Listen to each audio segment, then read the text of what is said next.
Students, आज हम BSc part second के पेपर थर्ड में हमारा जो टॉपिक चल रहा है प्रावस्था साम्य यानी फेज इक्विलिब्रियम में वन कंपोनेंट सिस्टम यानी एक घटक तंत्र के बारे में अध्ययन करेंगे, जिसमें हम वाटर सिस्टम, जल तंत्र और कार्बन डाइऑक्साइड सिस्टम के बारे में जानकारी प्राप्त करेंगे। हम जानते हैं कि वाटर सिस्टम फेज नियम होता है हमारे पास F बराबर C माइनस P प्लस 2। ये हमारे फेज रूल के लिए नियम होते हैं। यदि हमारे पास अगर हम इसके लिए डिग्री ऑफ फ्रीडम की वैल्यू निकालें तो यहाँ पर कंपोनेंट हमें पता है मोनो कंपोनेंट है, एक पूरे सिस्टम में एक कंपोनेंट चलेगा, माइनस यदि डिग्री ऑफ फ्रीडम की मैक्सिमम वैल्यू करनी होगी तो फेज की वैल्यू मिनिमम वैल्यू रखेंगे 1,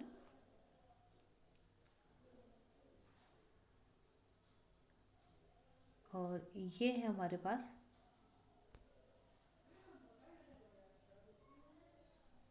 प्लस 2। तो इस प्रकार F बराबर कितना हो गया हमारे पास 2, यानी किसी भी मोनोकम्पोनेंट सिस्टम में हमारे पास डिग्री ऑफ फ्रीडम की वैल्यू 2 होगी। यानी इसका मतलब ये है कि हमें उस तंत्र को अभिव्यक्त करने के लिए 2 वेरिएबल्स की आवश्यकता होगी, और वो वेरिएबल्स होंगे ताप और दाब। और चूँकि किसी भी मोनो कंपोनेंट सिस्टम में जो फेज़ का है वो संगठन नहीं बदलता है, अतः यह इसके अंदर कंसंट्रेशन को एज ए वेरिएबल सेलेक्ट नहीं करेंगे। अब हमारे पास हम जो एग्जांपल ले रहे हैं वो है हमारे पास वाटर सिस्टम। वाटर सिस्टम में देखिए हमारे पास ये ग्राफ है। इस ग्राफ में हमने ये पॉइंट बना लिए हैं ओ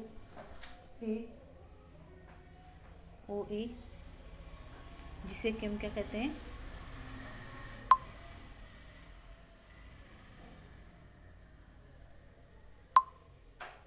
सब्लिमेशन कर्व, ये है वेपर प्रेशर कर्व, और ये है हमारे पास में फ्यूजन कर्व। सब्लिमेशन कर्व का मतलब क्या हो गया, ऊर्ध्वपातन कर्व, और ये है वेपर प्रेशर का, और साथ में फ्यूजन यानी गलन कर्व, ये वाष्पन कर्व है हमारे पास में,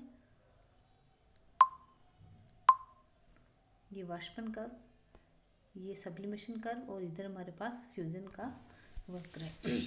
अब ये जो वक्र है यहाँ पर हमारे पास जो हमारे F वैल्यू निकालेंगे,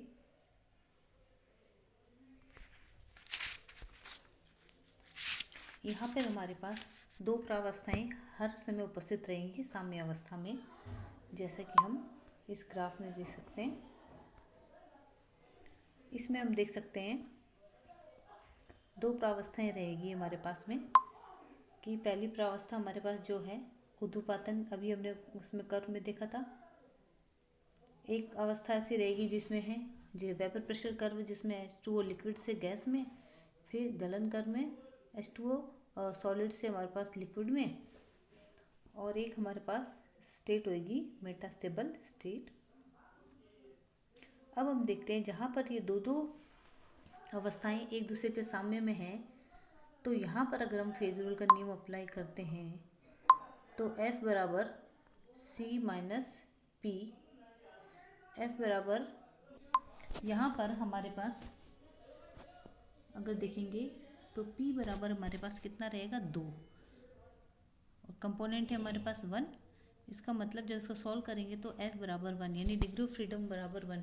यहाँ पर हमें इन जो वक्र है इनको एक वेरिएबल ताप या दाब के द्वारा हम प्रदर्शित कर सकते हैं। और इसके बाद हमारे पास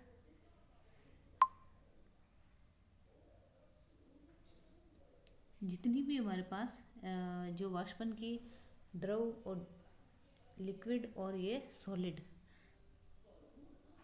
यह हमारे पास एक प्रावस्था साम्य,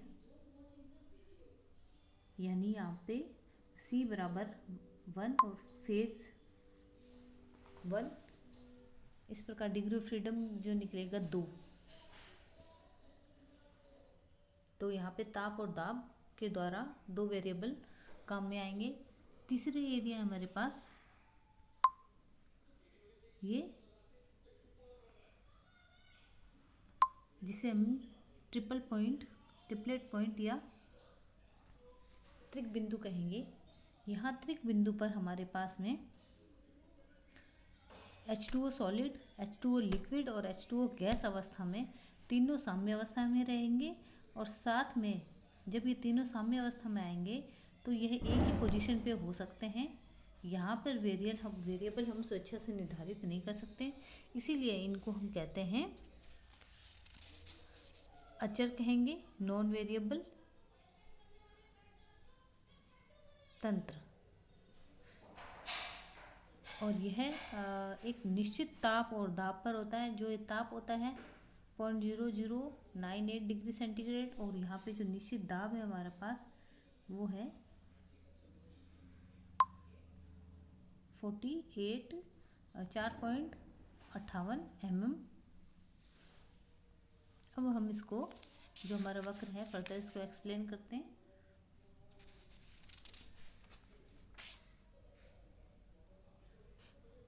यहाँ पे देखिए हमारे पास अभी हमने तीनों जो कर्व है उनके बारे में देखते हैं। तीनों कर्व पर हमारे पास जो प्रथम कर्व है OA, वो हमारे पास क्या है, सब्लिमेशन कर्व, जिसमें क्या है, जो सॉलिड है, और सॉलिड किस में चेंज हो रहा है, गैस में। तो ये सब्लिमेशन कर्व है। यहाँ पे बर्फ और वाष्प जो है कि साम्य अवस्था में रहती है। अगर यहाँ पे हम F निकालेंगे, F की वैल्यू हमें प्राप्त होगी 1, जैसे कि भी हमने टेबल में बताया गया था। यानी इसके लिए स्वतंत्रता की कोटि का मान 1 है। और इस तंत्र को व्यक्त करने के लिए हमें ताप या दाब की आवश्यकता रहेगी। दूसरा जो वेरिएबल है स्वतः निश्चित हो जाएगा।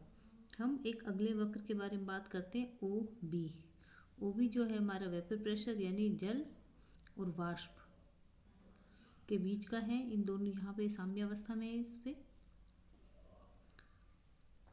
यहाँ पे 2 फेज हैं, जल और वाष्प, इसलिए हम जो P की वैल्यू है यहाँ पे कितनी रखेंगे, 2 कंपोनेंट हमारे पास 1 है, तो डिग्री ऑफ फ्रीडम कितना हुआ, 1।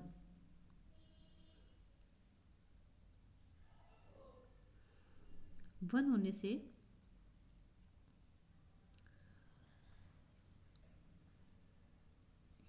यानी यह वक्र भी इसमें मोनो वेरिएबल पर डिपेंड रहेगा। अब यहाँ पे बिंदु x पर, ये देखिए बिंदु x पर जल का क्वथनांक है वो है 100 डिग्री सेंटीग्रेड, जो कि एक निश्चित ताप 1 atm पर ही प्राप्त होता है। धीरे धीरे जैसे हम इसका जो वेपर प्रेशर बढ़ेगा, तब हमारे पास जो क्रांतिक ताप है 374 डिग्री सेंटीग्रेड पर जल और वाष्प का घनत्व समान हो जाता है और जल उपस्थित नहीं रहता। और ये एक क्रिटिकल प्रेशर पर ही ये घटना घटित होती है। वो प्रेशर होता है 218 वायुमंडल। अब अगला वक्र है हमारे पास OC। यहाँ पे ठोस और द्रव दोनों साम्य अवस्था में है, इसे हम गलन का वक्र भी कहते हैं। और इस पर हमारे पास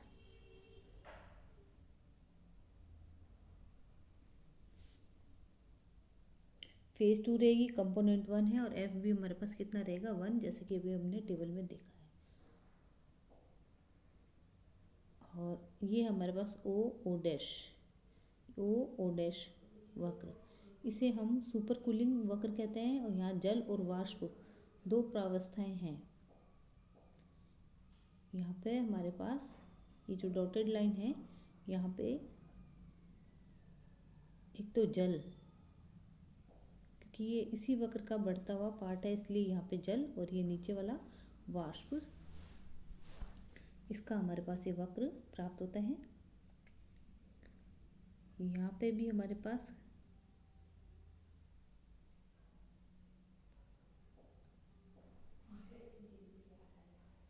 इसे हम मेटास्टेबल स्टेट कहेंगे। अब हमारे पास हम इन कर्वों से घिरे हुए एरियाज के बारे में बात करेंगे। ये 3 एरियाज हैं हमारे पास, ओ, ए, ओ, बी। एक एरिया ये हो गया हमारे पास, सी, ओ, बी, और बी, ओ, सी। इस प्रकार हमारे पास 3 एरिया हैं। इन तीनों एरिया में ही अगर हम डिग्री ऑफ फ्रीडम की बात करें तो कंपोनेंट हमारे पास 1 है, सब में फेज 1 है,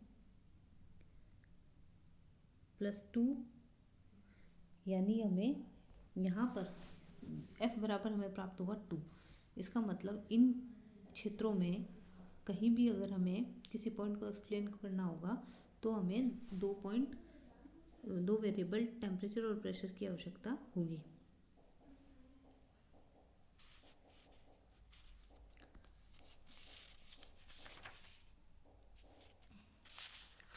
अब हम बात करते हैं सार्थकता कि इन एरियाज की क्या सार्थकता है। इसके लिए हमने देखा कि हमने अगर ताप को स्थिर रखते हुए अगर हम इसका प्रेशर बढ़ाया जा रहा है, दाब को स्थिर रखते हुए अगर इसका ताप बढ़ाया जा रहा है, तब तो क्या है, ये द्रव अवस्था में चेंज हो रहा है। और दाब स्थिर रखते हुए ताप को कम किया जा रहा है, तब ये हमारे पास बर्फ में चेंज हो रहा है। इसी प्रकार ताप को हमने स्थिर रख दिया और दाब बढ़ाया है, तब ये वाटर में चेंज हो रहा है। और ताप को स्थिर रखते हुए दाब को कम करते हैं, तब हमारे पास ये सॉलिड बर्फ में चेंज हो रहा है। तो यह इन क्षेत्रों की जो है सार्थकताएं हैं। पास हम देखते हैं कि जहाँ पर हमारे पास इस पॉइंट O पर जल, सॉलिड, लिक्विड और गैस तीनों अवस्थाएं साम्य अवस्था में उपस्थित होती है। और ये एक ही पॉइंट पर होता है जिसे हम त्रिक बिंदु या ट्रिपलेट पॉइंट कहेंगे। यह एक नॉन वेरिएबल सिस्टम है। इसको हम स्वेच्छा से निर्धारित नहीं कर सकते, फिक्स होता है ये। और ये 0.0098 डिग्री सेंटीग्रेड और 4.58 mm दाब पर घटित होता है, जिसे हम त्रिक पॉइंट कहेंगे। अब हमारे पास क्या है, मेटास्टेबल स्टेट। जो ये मेटास्टेबल स्टेट है हमारे पास में, जब जल को हमने यहाँ से ठंडा किया तो उसके बाद वाष्प दाब में वेपर प्रेशर में लगातार कमी आएगी और BO वक्र प्राप्त होता है। और O बिंदु पर ये बर्फ में यहाँ पर चेंज हो जाना चाहिए था, लेकिन ये परिवर्तित नहीं होता है। कभी कभार ताप जमाव बिंदु के नीचे हो जाने पर भी बर्फ बनना प्रारंभ नहीं होता, जल में रहता है। इसे हम सुपर कूलिंग इफेक्ट कहेंगे। और इसे बर्फ में बदलने के लिए अगर एक बर्फ का टुकड़ा डाल दिया जाए तो ये अवस्था प्राप्त हो जाती है। इसे हम मेटास्टेबल स्टेट कहेंगे।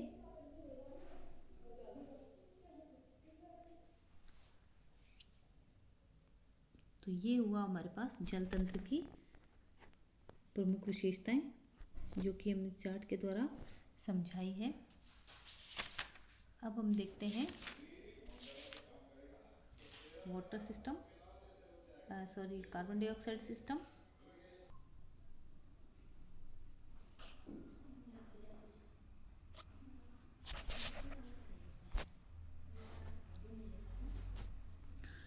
अब हम कार्बन डाइऑक्साइड सिस्टम के बारे में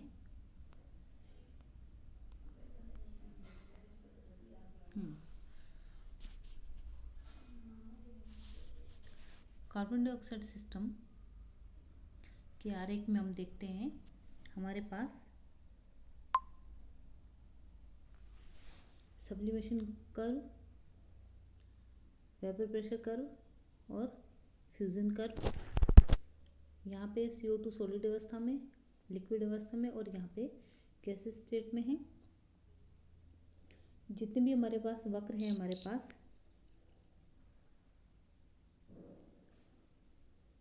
OA, OB,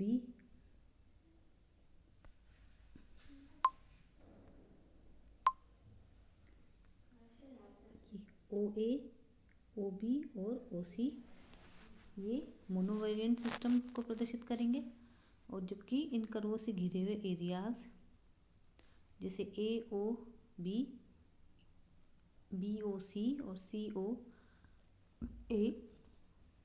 ये हमारे पास जो है द्विचर तंत्र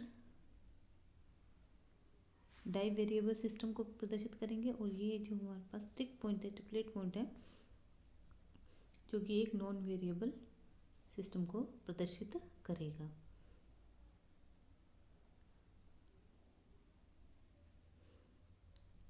इस सब्लिमेशन कर्व में CO2 सॉलिड अवस्था में तथा गैस अवस्था में साम्य अवस्था में है। यहाँ पे P = 2,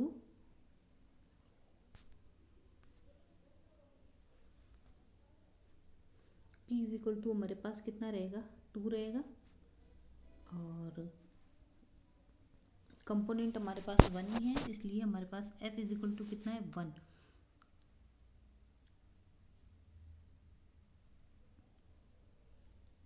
1। है, अतः ये मोनो वेरिएबल सिस्टम है। और जो बिंदु इसका S है, ये जो बिंदु S है, एक वायुमंडल पर CO2 का उत्पादन ताप -78 डिग्री सेंटीग्रेड जो कि 1 ATM पर है। अब वक्र BO के बारे में बात करते हैं। यहाँ पे लिक्विड जो कार्बन डाइऑक्साइड है और सॉलिड जो गैस कार्बन डाइऑक्साइड साम्य अवस्था में है। यहाँ पर ये बिल्कुल जल तंत्र के समान है। और B बिंदु यहाँ पे क्या है, क्रिटिकल बिंदु कहलाता है, जो कि 31.1 डिग्री सेंटीग्रेड ताप तथा 73 वायुमंडलीय दाब पर पाया जाता है। अब हमारे पास फ्यूजन का कर्व है, गलन का कर्व।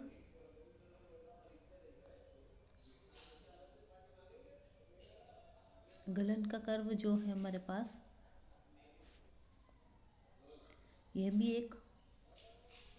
यह वक्र भी एक मोनो वेरिएबल सिस्टम को प्रदर्शित करता है, क्योंकि यहाँ पे दो तो हमारे पास प्रावस्थाएं हैं और उसका जो झुकाव है जल तंत्र के बिल्कुल विपरीत दाईं ओर होता है। इसलिए होता है कि CO2 लिक्विड का मोलर आयतन CO2 सॉलिड के मोलर आयतन से अधिक होता है। अब इनसे वक्रों से घिरे एरियाज के अंदर फेज सबकी 1 है, कंपोनेंट सबका 1 है, तो F = हमारे पास 2, यानी इसको एरिया को प्रदर्शित करने के लिए 2 वेरिएबल की आवश्यकता होगी, ताप और दाब दोनों की। तीसरा पॉइंट है हमारे पास ट्रिपलेट पॉइंट। यहाँ पर तीनों अवस्थाएं साम्य अवस्था में रहेगी और ये एक निश्चित पॉइंट पे ही रहते हैं, मिलती हमें ऐसी अवस्थाएं। यहाँ पर -56.6 डिग्री सेंटीग्रेड टेम्परेचर और निश्चित जो दाब है 5.11 वायुमंडल पर अस्तित्व में मिलेगी। ये है हमारे पास triplet point. Behaviour of CO2 at 1 atmosphere पर यह प्रदर्शित करता है कि कार्बन डाइऑक्साइड तंत्र में त्रिक बिंदु एक वायुमंडलीय दाब के ऊपर स्थित है। ये देखिए जो ट्रिपलेट पॉइंट है एक वायुमंडलीय दाब के ऊपर उपस्थित है। अतः CO2 गैस को जब गर्म करते हैं तो सीधे CO2 सॉलिड को जब गर्म करते हैं तो सीधे CO2 गैस में परिवर्तित हो जाता है और एक वायुमंडलीय दाब पर CO2 की द्रव अवस्था अस्तित्व में नहीं रहती। इसी कारण ठोस CO2 को शुष्क बर्फ या ड्राई आइस कहते हैं। यदि ठोस CO2 को द्रव CO2 में परिवर्तित करना हो तो दाब को 5.11 वायुमंडल से अधिक रखना होगा।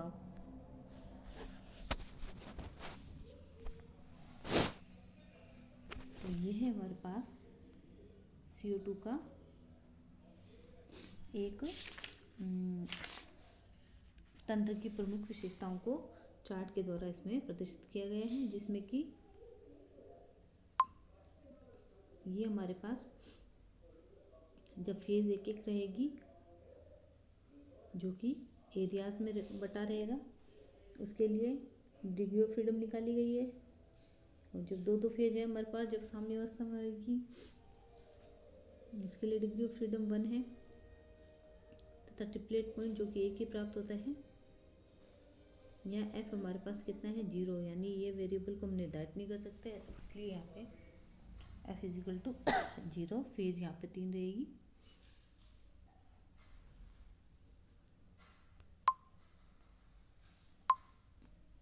Thank you, have a nice day.